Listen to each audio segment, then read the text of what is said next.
आज हम आपके लिए लेकर आए हैं हिंदी साहित्य के महान लेखक मुंशी प्रेमचंद की एक और प्रसिद्ध कहानी प्रिया चरित्र। तो चलिए कहानी की शुरुआत करते हैं। सेठ लगनदास जी के जीवन की सबसे बड़ी कमी थी एक संतान का ना होना। उन्होंने हर संभव प्रयास किया, हर उपाय अपनाया, लेकिन उनकी गोद सुनी ही रही। हालांकि वे एक पत्नी व्रती थे, लेकिन संतान की लालसा में उन्होंने 5 शादियां कर ली। उम्र 40 के पार हो गई, फिर भी उनके घर में कोई किलकारी नहीं गूंजी। इस कारण वे बहुत दुखी रहते। धन दौलत, ऐश्वर्य, वैभव सब कुछ था उनके पास, मगर ये सोचकर बेचैन रहते कि उनके बाद इस सब का क्या होगा। आखिरकार ये तय हुआ कि किसी बच्चे को गोद ले लिया जाए, लेकिन ये मामला पारिवारिक झगड़ों में उलझकर वर्षों तक लटका रहा। जब सेठ जी ने देखा कि उनकी पत्नियों के बीच ये विवाद खत्म होने का नाम नहीं ले रहा, तो उन्होंने हिम्मत जुटाई और खुद फैसला किया। उन्होंने एक अनाथ होनहार बालक को गोद लिया और उसका नाम रखा मगनदास। मगनदास की उम्र करीब 5 साल रही होगी। वह बेहद बुद्धिमान और शिष्ट था, लेकिन औरतें दूसरे के बच्चे को अपनाने में कठिनाई महसूस करती है, और यहां तो 5-5 पत्नियां थी। अगर एक उसे प्यार करती तो बाकी 4 का फर्ज बनता कि उससे नफरत करे। हाँ, सेठ जी उससे अपने सगे बेटे की तरह प्यार करते थे। उसकी शिक्षा के लिए शिक्षक रखे गए, घुड़सवारी के लिए घोड़े लाए गए, और संगीत सीखने की इच्छा जताने पर उसकी भी व्यवस्था कर दी गई। समय बीता, मगनदास युवा हुआ और अपने रसाना शौकौर बन गया। उसकी गायकी सुनकर उस्ताद कानों पर हाथ रख लेते। घुड़सवारी ऐसी कि दौड़ते घोड़े पर सवार हो जाता। कद काठी और रूप रंग में वो दिल्ली के सबसे आकर्षक युवाओं में गिना जाता। जब शादी की चर्चा चली तो नागपुर के करोड़पति सेठ मक्खन लाल की बेटी से उसकी शादी तय हुई। विवाह इतना भव्य हुआ कि मक्खन लाल आर्थिक रूप से कमजोर हो गए, मगर मगनदास की जिंदगी में की बहर थी। लेकिन तकदीर को कुछ और ही मंजूर था। वो जापान घूमने गया था कि दिल्ली से तार आया, ईश्वर ने तुम्हें एक भाई दिया है। मुझे इतनी खुशी है कि ज्यादा दिनों तक जिंदा ना रह सको, तुम जल्दी लौट आओ। मगनदास के हाथ से तार गिर गया और उसे ऐसा लगा जैसे वो किसी ऊंचाई से नीचे गिर रहा हो। वो विद्वान नहीं था, मगर स्वभाव से बहुत उदार था। घटनाओं के इस मोड़ से उसे गहरा दुख पहुंचा, मगर उसने खुद को संभाला और दिल्ली लौटने का फैसला किया। रात के समय जब वो घर पहुंचा तो देखा कि वहां नाच गाने की महफिल सजी हुई थी। उसके कदम रुक गए। वो उल्टे पैर लौटा और एक दुकान के चबूतरे पर बैठकर सोचने लगा, अब क्या करो। सेठ जी शायद अब भी मुझसे पहले जैसा ही प्रेम करे, बल्कि और भी अधिक। उनकी पत्नियां भी अब मुझे पराया ना समझे, मगर मेरा आत्मसम्मान ये कैसे गवारा करेगा कि जहां मैं मालिक की तरह रहता था वहां अब एक पराश्री की तरह रहूं। उसने तय कर लिया कि अब यहां रहना उचित नहीं, मगर जाए कहा। कोई हुनर नहीं सीखा, कोई व्यापार नहीं जानता जिससे आजीविका कमा सके। अमीरी के शौक तब तक सम्मानित लगते हैं जब तक वे रईसों के आभूषण बने रहे, लेकिन जब वही जीका का साधन बन जाए तो वे तिरस्कार योग्य हो जाते हैं। शादी की जिम्मेदारी भी उसके कंधों पर थी। सेठ मक्खन लाल की बेटी जो ना जन घरों में पली थी, क्या वो उसके साथ रह पाएगी, जिसके पास अगली रात का भी ठिकाना नहीं। मगर मगनदास ने खुद से कहा, मैंने अपनी मर्जी से शादी नहीं की थी, सेठ जी ने जबरदस्ती ये बंधन डाला था, अब वही इसका समाधान निकाले। फिर उसने दोबारा सोचा और महसूस किया कि भागने से कोई हल नहीं निकलेगा। उसने तय किया कि पहले नगपुर जाकर अपनी पत्नी के स्वभाव को परखे। अगर वो उसकी गरीबी में भी साथ निभाने को तैयार हो तो ठीक, वरना वो अकेला दुनिया में अपनी राह बना लेगा। वो जगह छोड़कर चला उस मल्ला की तरह जो बिना किश्ती और पाल के ही तूफानी लहरों में कूद पड़ता है। शाम के वक्त सेठ मक्खन लाल के बगीचे में सूरज की सुनहरी किरणें मुरझाए फूलों को विदाई दे रही थी। बगीचे के बीच में एक कुआं था, जिसके किनारे एक मौलसरी का पेड़ खड़ा था। उसी कुएं के पास एक थका मांदा युवक आया, लोटे से पानी पिया और जगत पर बैठ गया। पास खड़ी मालिन ने पूछा, कहाँ जाओगे बेटा? मगनदास ने जवाब दिया, जाना तो बहुत दूर था, मगर यही रात हो गई, यहाँ कहीं ठहरने का ठिकाना मिल जाएगा। मालिन बोली, सेठ जी की धर्मशाला में चले जाओ, वहां आराम से रात गुजरेगी। मगनदास ने सिर हिलाया। धर्मशाला में कभी ठहरने का संयोग नहीं हुआ, कोई हर्ज ना हो तो यही पढ़ा रहो। मालिन, चौकी ना बाबा, ये बाई जी की बैठक है। वो यहां बैठकर सैर करती है, अगर देख लेंगी तो मुसीबत हो जाएगी। मगन दास ने पूछा, बाई जी कौन? मालिन बोली, सेठ मक्खन लाल की बेटी इंदिरा बाई। मगन दास ने उसकी ओर देखा तो ये गजरे उन्हीं के लिए बना रही हो। मालिन मुस्कुराई, हाँ बेटा, और सेठ जी के यहां ही कौन फूलों के गहने बहुत पसंद है इन्हें। मगनदास ने ठंडी सांस ली, अब यहां से चले जाना ही ठीक रहेगा। इंदिरा राई जादी है और वो खुद अब कुछ भी नहीं। उसके लिए यही अच्छा होगा कि वो कहीं दूर चला जाए, जहां उसे कोई जानता भी ना हो। उसने मालिन से कहा, तो धर्मशाला ही ठीक है, रात ही तो काटनी है, किसी तरह कटी जाएगी। रईसों को मखमली गद्दे चाहिए, हम मजदूरों के लिए पुआल ही बहुत है। ये कहकर वो उठा और धीरे धीरे वहां से निकल गया। लेकिन इस पूरी बातचीत को इंदिरा अपने झरोखे से सुन रही थी। संयोग देखिए, एक तरफ वो स्त्री जिसके पास हर सुख सुविधा थी, और दूसरी तरफ उसका पति जो दर दर की ठोकरें खाने पर मजबूर था। उसे रात बिताने के लिए भी ठिकाना नहीं मिल रहा था। मगनदास निराश और गहरे विचारों में डूबा शहर से बाहर निकल आया। चलते चलते वो एक सराय में पहुंचा जो अपनी शराब की दुकान के लिए मशहूर थी। यहां मजदूर अपने दुख भुलाने आते थे और भूले भटके मुसाफिर यहां ठहरकर जिंदगी के कुछ कठोर सबक सीखते थे। थकान से चूर मगनदास ने एक पेड़ के नीचे अपनी चादर बिछाई और सो गया। सुबह जब उसकी आंख खुली तो उसे एक कड़वा सच सामने दिखा। उसकी छोटी सी पोटली, जिसमें 2 कपड़े, रास्ते का थोड़ा खाना और लुटिया डोर थी, गायब हो गई थी। अब उसके पास सिर्फ वही कपड़े थे जो उसने पहन रखे थे। भूख, जो पहले ही कंगाली में और भी तीव्र हो जाती है, उसे बेचैन कर रही थी। मगर वो हिम्मत वाला आदमी था। उसने अपनी किस्मत को कोसने के बजाय कोई रास्ता निकालने का फैसला किया। उसे लिखने और गणित में अच्छा अभ्यास था, मगर इस हालत में ये हुनर किसी काम का नहीं था। संगीत में भी वो निपुण था, लेकिन किसी अमीर रसिक के दरबार में गाने का विचार उसे अपने आत्मसम्मान के विरुद्ध लगा। हाँ, वो घुड़सवारी में माहिर था और यह हुनर शायद उसकी रोजी रोटी का साधन बन सकता था। उसने हिम्मत बांधी और नई राह पर चल पड़ा। लेकिन ये राह इतनी आसान नहीं थी। जिन गांवों में वो गया, वहां उसे निराशा ही मिली। कई घोड़े पहले ही प्रशिक्षित थे, तो कहीं उन्हें सुधारने की जरूरत ही नहीं थी। दिन भर भटकने के बाद जब सूरज अपनी आखिरी मंजिल पर पहुंच चुका था, उसे नागर घाट के ठाकुर अटल सिंह ने राह दिया। नागर घाट एक बड़ा गांव था, लेकिन यहां के पक्के मकान अब वीरान थे। कुछ साल पहले प्लेग ने इस गांव की आधी आबादी को ले लिया था। बचे खुसे लोग, जिनमें कुछ जवान जमींदार साहब की शौकीन मंडली और रोबीले थानेदार थे, किसी तरह यहां जीवन बिता रहे थे। इस गांव में अजीब हालात थे। लोग घर घर में रुपया रखते थे, मगर कर्ज लेकर जीते थे। ठाकुर अटल सिंह की मेहरबानी से मगन दस को रहने के लिए एक झोपड़ी मिली। वह पिछले 1 हफ्ते से वहां रह रहा था, मगर उसके चेहरे की उदासी बढ़ती जा रही थी। हिम्मत और हौसला मुश्किलों को आसान कर सकते थे, मगर चेहरे पर खुशहाली की चमक नहीं लौटा सकते थे।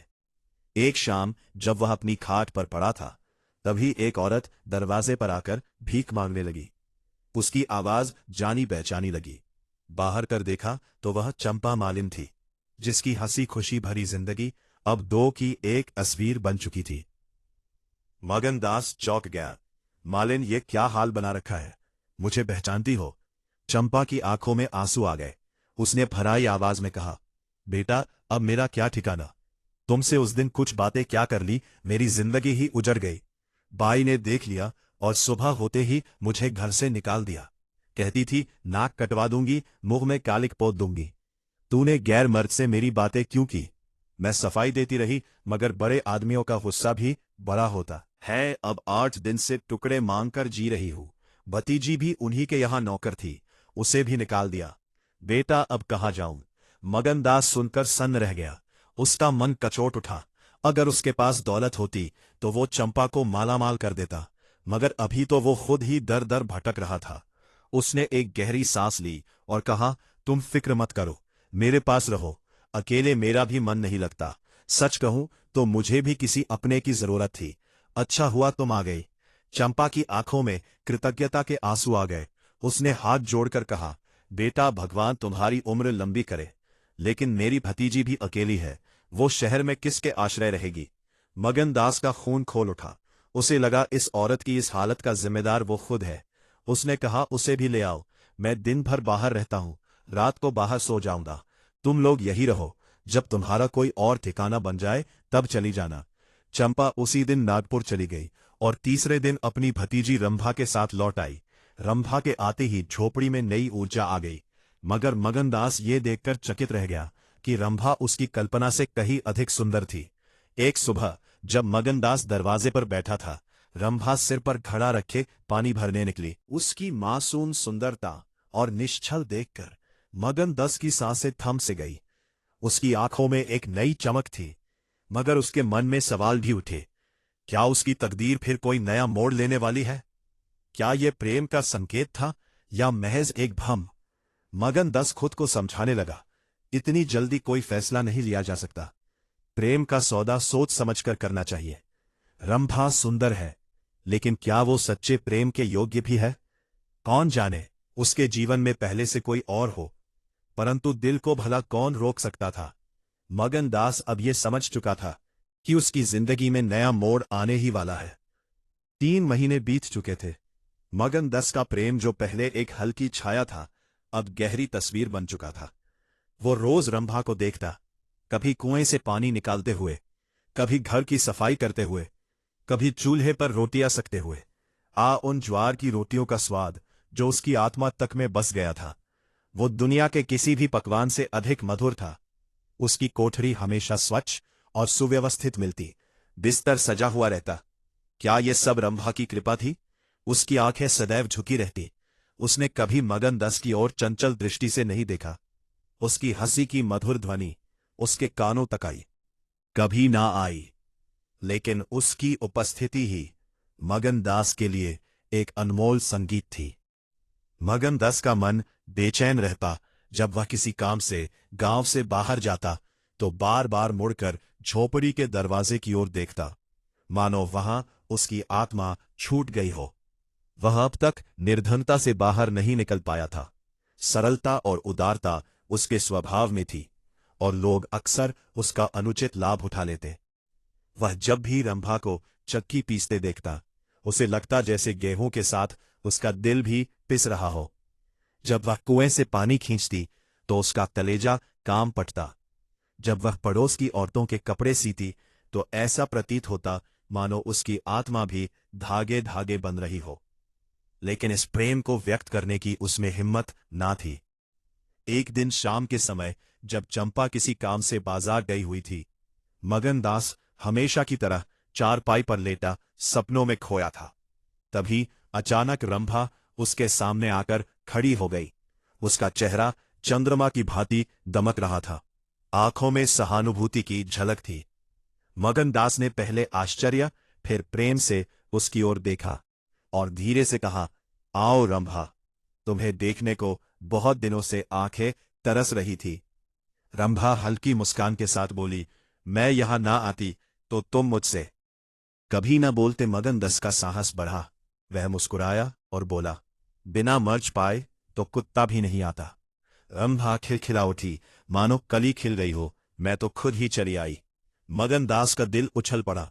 उसने कांपते हाथों से रंभा का हाथ थाम लिया और भावावेश में कहा, नहीं रंभा, ऐसा नहीं है, यह महीनों की तपस्या का फल है। उसने बेताबी से रंभा को गले लगा लिया। जब रंभा जाने लगी तो प्रेम भरी दृष्टि से उसकी ओर देखते हुए बोली, अब यह प्रण हमें निभानी होगी। सुबह हुई, सूर्य की किरणें धरती को छूने को आतुर थी। मगनदास की आंखें खुली तो देखा रंभा आटा पीस रही थी। सन्नाटे में चक्की की घुमर घुमर की ध्वनि किसी मधुर संगीत सी प्रतीत हो रही थी। वह अपने ही स्वर में गा रही थी। झुलनिया मोरी पानी में गिरी। समय बीतता गया। मगनदास और रंभा के प्रेम ने उस वीरान झूंपड़ी को स्वर्ग बना दिया। अब वहां गाय थी, फूलों की क्यारियां थी और देहाती मोड़े थे। सुख सुविधाएं बढ़ गई थी।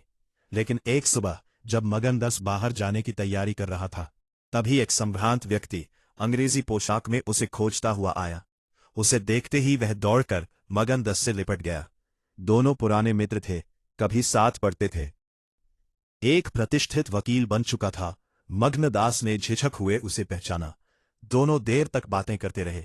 बातों में पता चला कि सेठ लगनदास का पूरा परिवार खत्म हो चुका था। सेठ मक्खनलाल की संपत्ति अब मग्नदास की थी। सेठानियों में झगड़े हो रहे थे। नौकर चाकर लूट सोट कर रहे थे। बड़ी सेठानी उसे बुलाने खुद आने को तैयार थी, लेकिन वकील साहब ने उन्हें रोका। मग्नदास सोच में पड़ गया। तभी आई और पूछने लगी, ये कौन थे, क्या कह रहे थे? मग्नदास उदास स्वर में बोला, यमराज के दूत रंभा चौकी। क्या असगंध बोल रहे हो? मग्नदास गंभीर हो गया। नहीं रंभा, ये असग नहीं, सच में मेरी खुशियों का अंत है। मैंने तुम्हारे साथ छल किया है। मैं मग्न सिंह ठाकुर नहीं, सेठ लगनदास का बेटा और सेठ मक्खनलाल का दामाद हो। रंभा ये सुनते ही स्तब्ध रह गई। उसने आंसू भरी आंखों से देखा और धीरे से कहा, तो क्या तुम मुझे छोड़कर चले जाओगे? मग्नदास ने उसे गले लगा लिया। हाँ रंभा, कांपती आवाज में बोली। क्यों? क्योंकि इंदिरा सुंदर, होशियार और अमीर है। रंभा ने दृढ़ता से कहा, मैं तुम्हें नहीं छोड़ूंगी। पहले उनकी लौंडी थी, अब उनकी सौत बनूंगी। तुम्हारी मोहब्बत उतनी इंदिरा से तो ना होगी जितनी मुझसे है। क्यों? मगनदास उसकी सरलता पर मंत्रमुग्ध हो गया। अब इंदिरा तुम्हारी लौंडी बनेगी? लेकिन सुनता हूं वो बहुत सुंदर है। कहीं मैं उसकी सुंदरता पर लुभा न जाऊं। रंभा ने विश्वास भरी आंखों से देखा। तुम भी ऐसा करोगे? जो जी में आए करो। मैं तुम्हें नहीं छोड़ूंगी। इंदिरा रानी बने, मैं लौंडी बनूंगी, फिर भी मुझे छोड़ दोगे? मगनदास की आंखें छलक पड़ी। प्यारी, मैंने तय कर लिया है कि मैं दिल्ली नहीं जाऊंगा। ईश्वर ने मुझे यह खुशी दी है, मैं उसे क्यों छोड़ो? धन दौलत को मेरा सलाम। रंभा गहरी सोच में पड़ गई। फिर बोली, तो मैं तुम्हें छोड़ दूंगी। जितने दिन तुम्हारे साथ रही, जीवन का सुख लिया, अब यही यादें लेकर जीऊंगी। पर एक वादा करो, साल में एक बार मुझे देखने आओगे। मगनदास का दिल भर आया। रंभा, ऐसी बातें मत करो, मैं तुम्हें नहीं छोड़ सकता। रात गहरा चुकी थी। अष्टमी का चांद डूब चुका था। तारों से सजे आकाश में सन्नाटा पसरा था। दूर किसी खेत में रखवाले की बांसुरी की धुन गूंज रही थी, जो अंधेरे में आत्मा को छू रही थी। मगनदास गहरी नींद में सो गया, पर रंभा की आंखों में नींद नहीं थी। सुबह हुई, मगनदास नींद से उठा और रंभा को पुकारने लगा, लेकिन कोई जवाब नहीं आया। इधर उधर देखा, पर रंभा कहीं नहीं थी। रात को ही वह अपनी चाची के साथ चली गई थी। घर का माहौल अजीब सा लग रहा था। दीवारों पर एक अजीब सी उदासी छाई हुई थी, जैसे घर की आत्मा ही कहीं चली गई हो। घबराकर वह उस ओठरी में पहुंचा जहां रंभा रोज चक्की पीसती थी, मगर आज चक्की पूरी तरह शांत थी। फिर वह कुएं की तरफ भागा, लेकिन कुएं को देखकर ऐसा लगा मानो वह उसे निगलने के लिए अपना मुंह खोल रहा हो। घबराहट में उसकी आंखों से आंसू बहने लगे। वह रोता हुआ झोपड़ी में वापस आया, जहां कल तक प्रेम और खुशियों का वास था, मगर आज वहां सन्नाटा पसरा हुआ था। जब आंसू कुछ थमे तो उसने चारों ओर नजर दौड़ाई। रंभा की साड़ी वही अर्ग नहीं पर पड़ी थी। पास ही एक पिटारी में वह कंगन रखा था जो मगनदास ने उसे दिया था। बर्तन भी जस के तस साफ सुथरे रखे हुए थे। मगनदास खुद से ही बातें करने लगा। रंभा, तुमने कहा था कि तुम मुझे छोड़ दोगी, क्या ये सच था? मैंने तो सोचा था तुम मजाक कर रही हो। अगर मुझे पता होता कि तुम सच में चली जाओगी तो मैं तुम्हें कभी जाने नहीं देता। तुम्हारे बिना मेरा जीवन अधूरा है। मैं जानता हूं तुम भी तड़प रही होगी, तुम जरूर लौटोगी। अचानक उसकी आंखों के सामने बीते हुए लम्हे तैरने लगे। वो प्यारी मुस्कान, वो भोली भाली बातें, मत वाली आंखें, वो प्रेम से भरी हुई अदाएं, वो हरियाली से भरा झोपड़ा, सब कुछ जैसे किसी सुंदर सपने की तरह आंखों के सामने घूमने लगा। उसने एक गहरी सांस ली और अपनी भावनाओं को समेट हुए उठ खड़ा हुआ। अब उसे नागपुर जाना था। उसने तकिए के नीचे से संदूक की कुंजी उठाई। तभी एक कागज का टुकड़ा नीचे गिर पड़ा। उस टुकड़े को उसने कांपते हाथों से उसे उठाया। ये रंभा की विदाई की चिट्ठी थी। उसमें लिखा था, प्यारे, मैं बहुत रो रही हूं। मेरे पैर आगे नहीं बढ़ते, मगर मेरा जाना जरूरी है। तुम्हें जगाऊं तो तुम मुझे रोक लोगे और मैं खुद को रोक नहीं पाऊंगी, लेकिन मुझे जाना ही होगा। तुम्हें छोड़ते हुए मेरा दिल टूट रहा है, मगर मैं बेवफा नहीं हूं। मैं जानती हूं कि तुमने मेरे लिए सब कुछ छोड़ दिया, लेकिन तुम्हारी जिंदगी में आगे बहुत कुछ है जो तुम्हें पाना है। मैं नहीं चाहती कि मेरी वजह से तुम उन उम्मीदों से दूर हो जाओ। मैं तुमसे फिर कभी मिलूंगी, क्या तुम मुझे भूल सकोगे? तुम्हारी रंभा मगन दास की आंखें भर आई। उसने चिट्ठी को सीने से लगा लिया। लेकिन समय किसी के लिए नहीं रुकता। दिल्ली आए उसे 3 महीने हो चुके थे। अब वो एक जिम्मेदार इंसान बन चुका था। काम की व्यस्तता ने उसके दिल की बेचैनी को थोड़ा कम कर दिया था, लेकिन जब भी वो अकेला होता तो उसके जहन में वही झोपड़ा, वही प्यारी यादें ताजा थीं। धीरे धीरे उसकी सोच में इंदिरा का नाम भी शामिल होने लगा। वो जानता था कि इंदिरा घमंडी थी, मगर ये उसकी परवरिश का असर था। अब उसे इंदिरा से कुछ हमदर्दी होने लगी थी। फिर वो दिन भी आ गया जब इंदिरा नागपुर से विदा होकर उसके पास दिल्ली आ रही थी। शाम को जब जनान खाने से संगीत की धुनें उठने लगी तो सबको पता चल गया कि बहू आ चुकी है। सुहाग रात थी। चांदनी अपने शबाब पर थी। चारों ओर एक अद्भुत शांति थी। मगन दासी में कदमों से सोने के कमरे की ओर बढ़ा। उसके दिल में कई भाव उमड़ रहे थे। उसने पर्दा हटाया और जैसे ही अंदर कदम रखा, वो चौंक गया। सामने सफेद साड़ी में एक औरत खड़ी थी। उसकी कलाई पर चूड़ियां चमक रही थी। जैसे ही उसने सिर उठाया, मगन दास हैरान रह गया। रंभा उसकी आवाज कांप उठी और फिर दोनों प्रेम में डूबकर एक दूसरे से लिपट गए। साल बीत गए। एक दिन इंदिरा ने मगन दास से हंसते हुए पूछा, क्या तुम अपनी रंभा को भूल गए? मगन दास मुस्कुराया। रंभा को भूल जाऊं, ये कैसे हो सकता है? मैं उसे अब भी प्यार करता हूं। तुम्हें जलन नहीं होती? इंदिरा हंस पड़ी। क्यों होगी? रंभा तुम्हारी है तो क्या, मगन से मेरा नहीं। मैं अब भी तुम पर वैसे ही मरती हूं। अगले दिन दोनों दिल्ली से एक समारोह में जाने का बहाना बनाकर सागर घाट पहुंचे।